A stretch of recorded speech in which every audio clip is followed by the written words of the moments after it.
Manners are crucial even among friends, especially regarding money. Make sure you're thorough, my mother often repeated, regardless of whether something had happened in the past. I never imagined this advice would prove so useful. My name is S. I'm a 30-year-old part-time worker, living with my 4-year-old daughter and my husband, Bob, who works in an office. We rent an apartment not far from Bob's workplace, and his parents live just 2 train stops away. Because of this, Bob frequently has dinner at their house. While it may seem considerate, Bob can be careless and selfish. He often drops by his parents' place after work on a whim, not bothering to let me know, even though I'm at home preparing dinner. I've warned him many times, but nothing seems to change.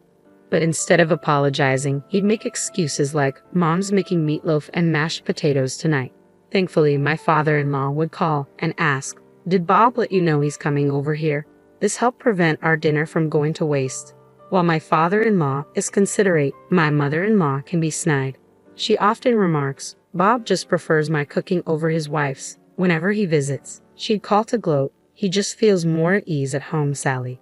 You need to create a home where your husband wants to stay."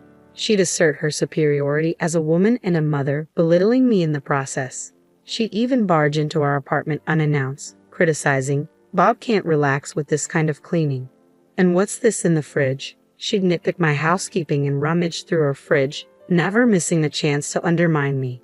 She would even throw out my cooking, saying, "How dare you serve such a terrible meal to Bob? Any wife who doesn't take care of food is the worst. Everything you make just goes to waste."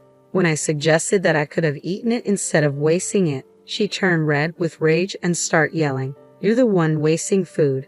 My daughter would start crying in shock, and my mother-in-law would quickly leave, not wanting to upset her.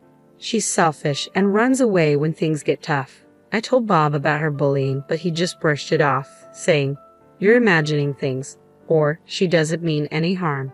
I was initially attracted to his bright and sociable nature, but that feels like a distant memory now. He's just moody and dismissive, barely acknowledging our daughter when she tries to talk to him. His standing as a father has hit rock bottom. To make matters worse, the education fund we had been diligently saving for our daughter had completely vanished. A substantial amount, $40,000, had been withdrawn. It had to be Bob, who has access to the family account. When I confronted him about the missing money, he nonchalantly replied, "Our daughter doesn't need the money right now. We can save up again when it's necessary." His cavalier attitude snapped something in me. "Don't joke around. How could you just use the money we saved together like that? It's not about current need. We saved it because we don't know when we'll need it. What did you even spend it on?" "I helped out Mom. It's mostly my earnings anyway." "Got a problem with that?" "I contributed too. I saved from our budget cuts. I worked hard to manage that money." "Your contributions are just pocket change," he sneered. Our shouting match escalated, yet miraculously, our daughter remained asleep. "That's it. We're getting a divorce. I knew you were careless, but taking our child's savings without saying anything is unforgivable." "Go ahead. You can't survive on a part-time salary," he retorted smugly. His words left me momentarily speechless. Satisfied with having silenced me, he added, "I'm always ready for a divorce," before retreating to his room. Though my fists clenched in frustration, I knew I wasn't going to just cry myself to sleep.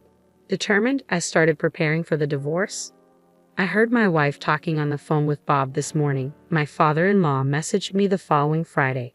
It seemed my mother-in-law had invited my husband over for a special dinner that night.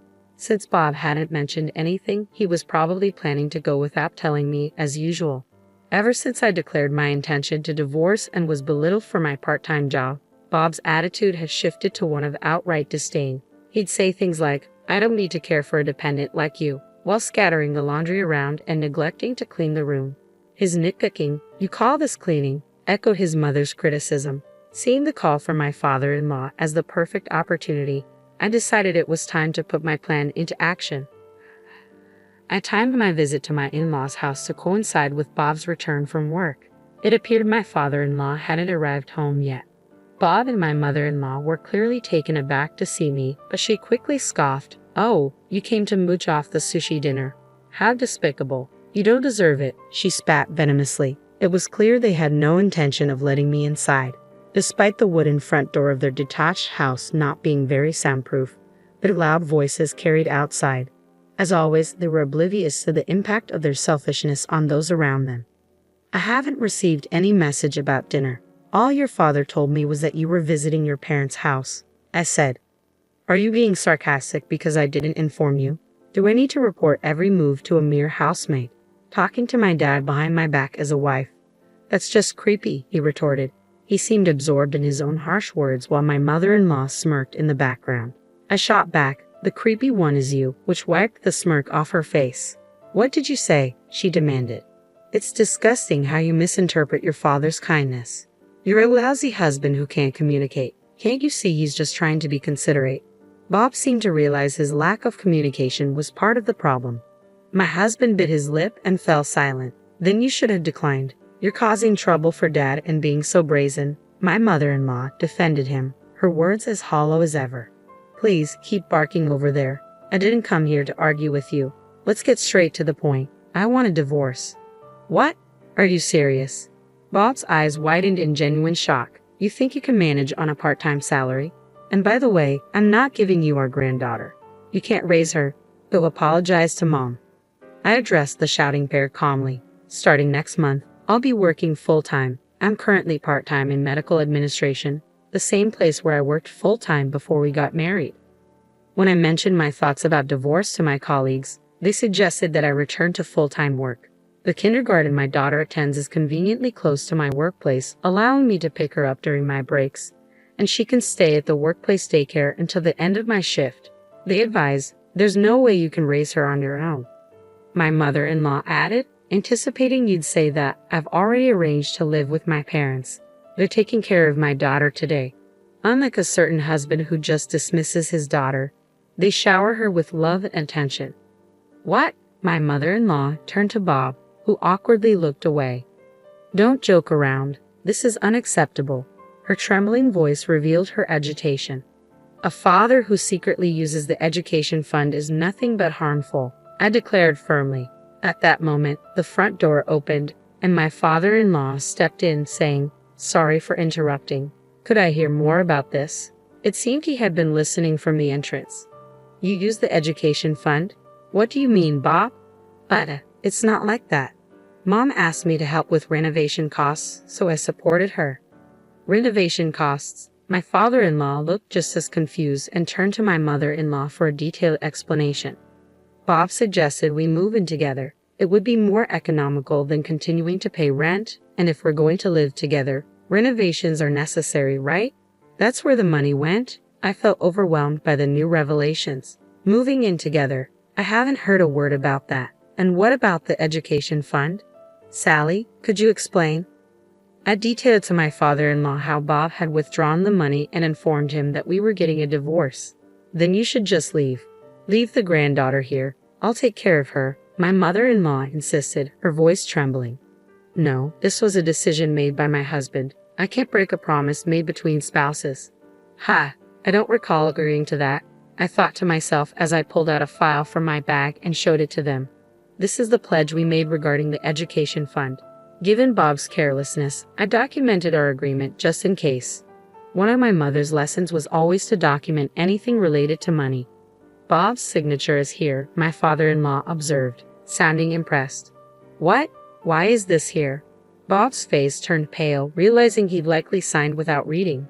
The agreement clearly stated that if the education funds were used for anything other than their intended purpose, it would result in an immediate divorce. Custody of any children involved would go to the other parent, and if he failed to comply, he would have to repay twice the amount withdrawn, granting me the right to file for divorce mediation. That's the gist of it.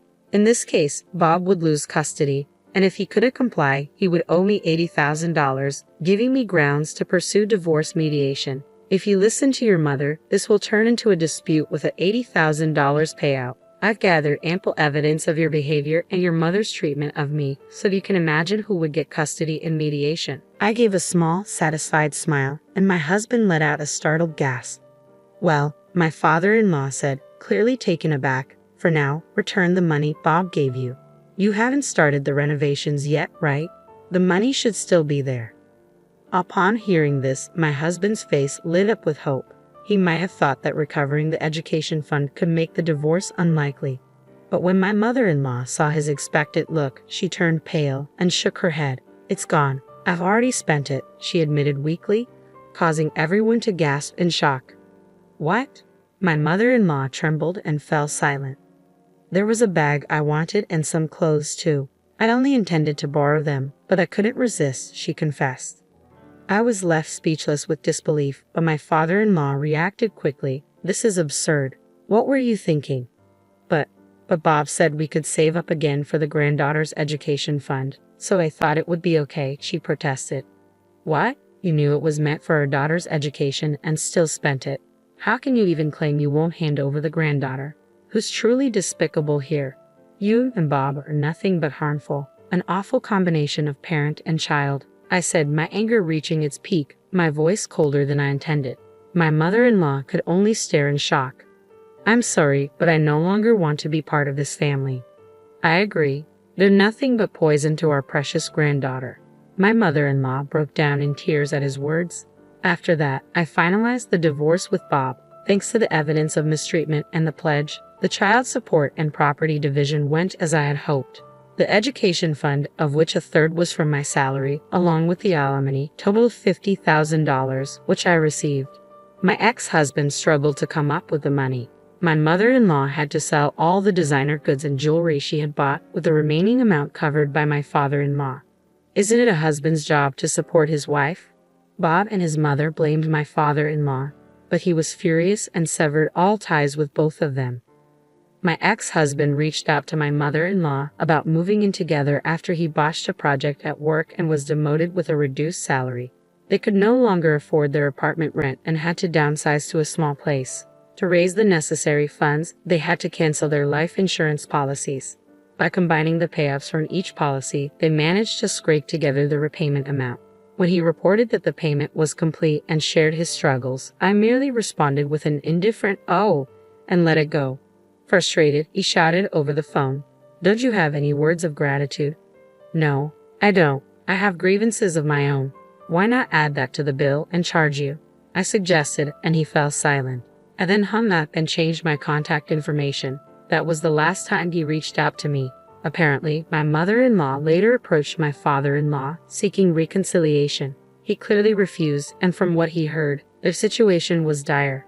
Their spending habits remained unchanged, leaving their finances in chaos. Now, the once close parent-child duo spent their days arguing, blaming each other for their troubles. "He's your beloved son, isn't he?" my father-in-law said with a hint of sarcasm. My mother-in-law replied, "He's nothing but a frustrating money pit." Whether it involves parents and children or spouses, it's crucial to be clear about financial matters. Thanks to my mother's teachings, I felt reassured that I had made the right decision.